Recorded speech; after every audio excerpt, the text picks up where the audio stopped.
in the early hours of the morning, we face Espérance Tunis at 2 o'clock in the morning in Philadelphia at the Lincoln Financial Field. Now, we've already played there and we bloody well lost 3-1 to Flamengo, but let's be honest, I'm still butthurt about that, and I know you guys are too. Before we quickly get anything, what do you reckon?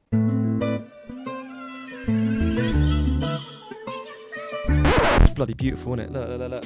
Oh, do you know what? I just love it. And I tell you what, it's bloody comfortable as well. The quality is bloody amazing. Even though it's a little bit green, I don't mind it. I'm actually one for this shirt. I don't know if I like it more than the home one. I think I do.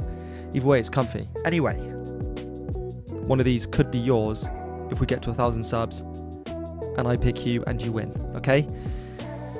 I won't go into the giveaway too much. I mention it every single video, but I will pin a comment or I will put it in the bio of this video, so be sure to check it out.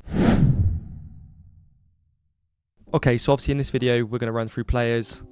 I've had that, I'm starting this thing where each game I'm going to run through 3 players that I think are their most dangerous, and we're going to go through their statistics and the team statistics, and then going to go through my preferred lineup. This is the lineup that I think we damn well deserve to see. Not just that I want to see, I think a lot of you would want to see as well, especially after last game's performance. I don't know how I feel about this game. It's tough. I'm happy that it's later on in the evening. Being that it's 9 o'clock, it's going to be a bit cooler, which means these guys are going to have a time to adjust and hopefully just perform at a better standard. Because I can't be staying up at 2 o'clock in the morning just to watch an absolute downfall. And we have to win this game. If we lose, we're out. It's done. Our tournament journey is done. And we can't be having that with Chelsea Football Club. Let's get into it. First off, I'm going to run through their team. Okay, and what you need to know about them. So their last 10 games, they have won 8, drawn 1, lost 1. Okay. Team level, 57 goals scored in league and 63% win rate, unbeaten at home all season, 9 wins, 6 draws, and strong away, 10 wins, 3 draws, 2 losses. Their playing style, tough to break down, strong transitions through Bilali, which is their left winger, and Sasse, which is, I'm pretty sure, their number 10, and aerial physicality through Tugai. Sorry if I butchered your name. Someone correct me on the name, pronunciation, I do not know. He is their centre-back. Expect quick counters and set play threats. I don't know what to expect. I've not watched anything of them. I don't want to. Flamengo only beat them like 2-1. Oh, 2-0. Yeah, they lost 2-0. So, Flamengo beat us 3-1. Now, did they put out a weaker side against Espérance Tunis? I don't know. Can't be bothered to go into it because I was still so hurt about Chelsea losing to Flamengo. If we win this game, we have to play Benfica or Bayern Munich, depending on whoever wins this group. Or unless Flamengo lose to Los Angeles FC and we beat Espérance Tunis 5-0. So, I don't know what to expect. I really don't. It is tough. But, going into the next bit of the video, I'm going to run through their 3 top danger men, okay? So, on the screen, you can see you've got Youssef Belali, the left wing, left mid, Jan Sassi, their centre forward / centre attacking midfielder, and Mohamed Amin Tugu, which is their centre back. And I think it's Tugai. I have absolutely no idea. Youssef Belali, okay, 20 goals across all competitions, 9 in the league, 7 in whatever league they're in, the Brazilian league. Absolutely no idea. I think it's all their cups. He's done well. He's got in the Club World Cup, he's got 2 goals. Sorry, 2 appearances, 1 goal. I should probably read these stats before I read them out to you guys. He's created 25 chances and completed 10 assists, 17 shots, 10 successful dribbles. His danger is his direct runs. Creativity and goal scoring from wide makes him a continuous threat. Okay, now we've seen how going wide has really suited us lately when we're being on the counter-attack. Look at bloody Gusto. Can't defend anything. I tell you what, he generally couldn't defend himself. I think if a 7-year-old picked on him, I don't think he could even fight him off. It's pathetic. You know, Jan Sassi, okay, the centre forward, centre attacking midfielder. In the last season, he got 10 league goals, plus 2 in the cups, and 3 in, I think it's like their Brazilian Champions League, so that's 15 total all season. Double-digit league scorer, poised with smart movement and finishing. His danger, he's a threat inside the box. Intelligent off-ball runs, enough Eastern European style finishing to worry defenders. Brilliant. And again, this really does depend on the defenders we put out, because obviously Reece James is not going to be in the team, but we're going to get into that one, so stay with us when we're doing our preferred lineup. I'll run through everything to do with the guys. And then you've got Mohamed Amin Tagai.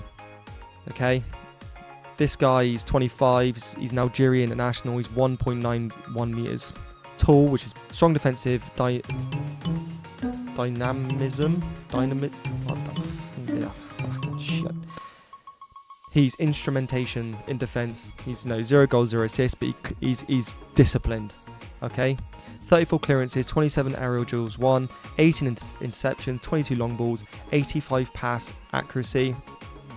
Danger, organises the back line effectively, wins headers, and steps out with accurate passing and disrupting attacks. So, when the defender carries the ball through to the midfield, I think that's what we're going to see a lot of the time. So, yeah, Bilali's dribbling and chance creation is the pace and creativity of this team. Sassi's consistent attacking threat is the clinical finishing side of things and defending set pieces. Tagai's aerial dominance could lead to danger against crosses, okay? Prediction-wise, we'll do that at the end of this video. I will give you my score prediction. I predicted 3-4-1 against Flamengo, so clearly don't take my opinion on anything. But going into the next bit of the video is my preferred lineup. Are you guys ready? Here we go. On the screen, Jorgensen in goal. Cucurella, left back. Colwill, Tosin, Achimpong, Andre bloody Santos. Lavia, Palmer, Neto at left wing, Delap and Madueke. Okay, team news. Jorgensen in for Sanchez, because Sanchez had the most woeful game I've ever seen in my life. I thought we'd passed the crumbleness. But if anyone, especially Esperance, if they've learned anything from Flamengo, just pressure our back line and put our keeper, make him panic. Look what happened to Sanchez. Embarrassing. So Jorgensen for Sanchez. If I see Sanchez in goal, do you know what? I might even cry. Maybe a tear will come to my eye. Or I'll just take this shirt off and just throw it in the bin. Cucurella and Colwill. Now, apparently Colwill's been playing or training through an illness, so clearly you can't be that bad. If he doesn't start, I'd like to see maybe a Chalobah in there, or you know what? It'll probably be Badiashile, being a left-footed player. And maybe we'll get to see a Mamadou Sarr, if you're really lucky, especially if Cucurella doesn't start, being, how much he's played already. Achimpong at right back. Reece James was not in training, ill, supposedly. I do not want to see Gusto. He's been awful. He can't pass. He can't defend. I mean, what else do I need to say about this guy? He was so good, and now he's just flopped. Absolutely flopped. Quite frankly, I can see him go. I'm getting a lot of feel for a lot of these French players in our team that they suck. Lavia and Andre Santos. I think give Caicedo a little bit of a breather, bring on at half-time. My motto is obviously always start with your strongest 11, but I would personally like to see Caicedo just give him a bit of a rest. Have Lavia on, because we all know Lavia is brilliant when he's on form. Be nice to see Andre Santos given an actual opportunity. And Cole Palmer back in the number 10. Stop with this trying him out in new places unless you're going to play Santos at 10 and have Caicedo and Lavia in. I think that'd be quite interesting to see. Tell me if I'm wrong. I know Santos is a bit more defensive, but he scores goals and he creates chances, so why not have him as number 10? And have such a defence rock being Caicedo and Lavia. But this is what I'm going for today. Madueke at right wing, Delap up front and Neto on left wing. I'd love to see Neto on the right, but we've seen from last game, the solo goal from Neto was played off the left, and that's where his solo goal came from. Now, being that Jackson got sent off, our up front options have been limited, but if I'm being honest, I'm happy with Delap and Mark Gu. I love Mark Gu. I love his energy. I love the amount of effort he puts into chasing down the defence and the goalkeepers. It's brilliant, and we all love him. We love the energy he brings to the team. He's got that fighting stand. I think he would have been the top goal scorer in the Conference League if he hadn't got injured. And unfortunately, Madueke at right wing. I say unfortunately, he's been in recent poor form. I want him to go into this game with confidence. He has to. You got the likes of Esteval Willian coming in. He needs to show why he should be starting in the right wing position, and so that it gives Maresca confidence to leave Cole Palmer in the number 10. But you guys let me know what you think your preferred lineup is, or if there's anything you disagree with this lineup. Okay? Because if we go out with this, I think it's strong enough to give us the best chance. To really give us the best chance. And being that we've already played on this field, I think at least we have an understanding of how the pitch plays, what the atmosphere will kind of be like. Because I don't know if you guys have watched George Benson's vlog from when he went to the game. He said it was like 90% Flamengo fans. So we are I think the team were just incredibly intimidated. Not that should be an excuse. Yeah, we're a young team, but you should be able to deal with the pressure of an atmosphere. But prediction-wise, the score for this game, we have to win. We have to. Always, I think there should be questions on the management.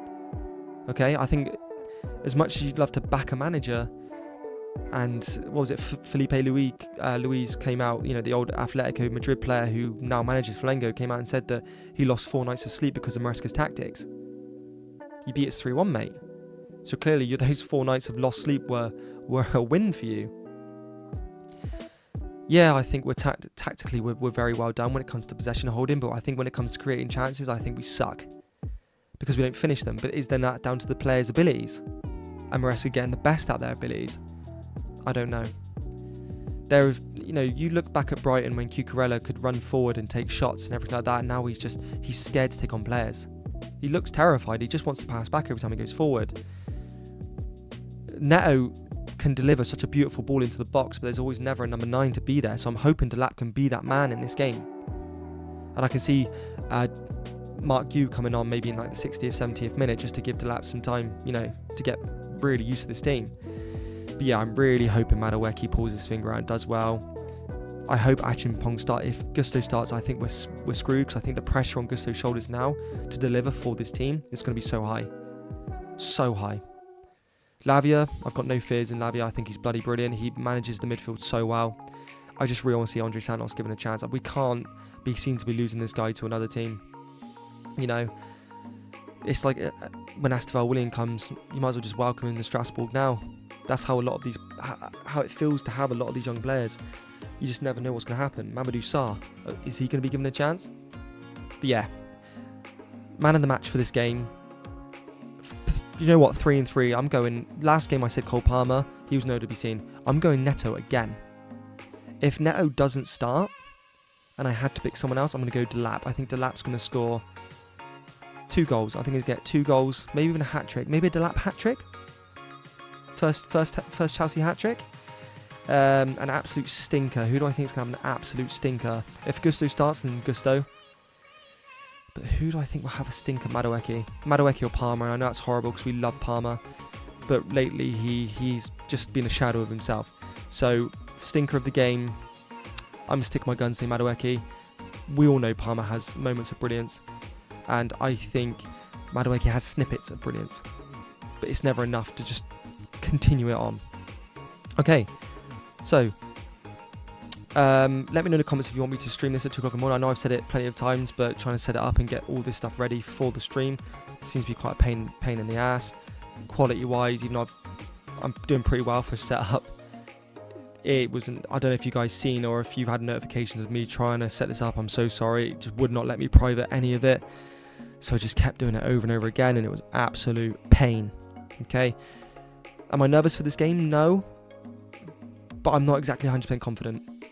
I want you to go, so my score prediction. Let me know yours in the comments. I'm going 3-1. 3-1 or 3-0. 3-0. I think the guys have got a lot to make up for, so 3-0. Maybe more if we can open this team up and just batter them. There's no way we should be getting beaten by a Tunisian team. Just crazy to me. Just a different league of football. Just crazy. And I hope Los Angeles FC just turn it around against Flamengo, because they weren't a bad team. And to be honest, I think Flamengo, with their diving and everything like that, they were just all over the place. I forgot to just come back to this screen, so I'm going to have to just completely riff this one from the top, even though it was quite a good bit of chunk stuff I was talking about. But look, if you haven't already, like and subscribe the video. I'm trying to get better at the editing. I'm trying to understand more things. It's actually a lot harder than you think. I really hope we win tonight. I'm sure you guys do too. It's such a silly thing to say, but this game is the be-all end-all of this tournament for us, so it needs to happen. I'm not nervous, I'm just not 100% confident. But we really need to put our feet into tonight and just get on with it and get the job done. Alright, I'll be posting my pre-match review tomorrow in the afternoon, so please be aware of that one. Hit the notification bell if you haven't already so you don't miss out on any future content. Like and subscribe. Catch you in the next one. Peace. And up the Blues!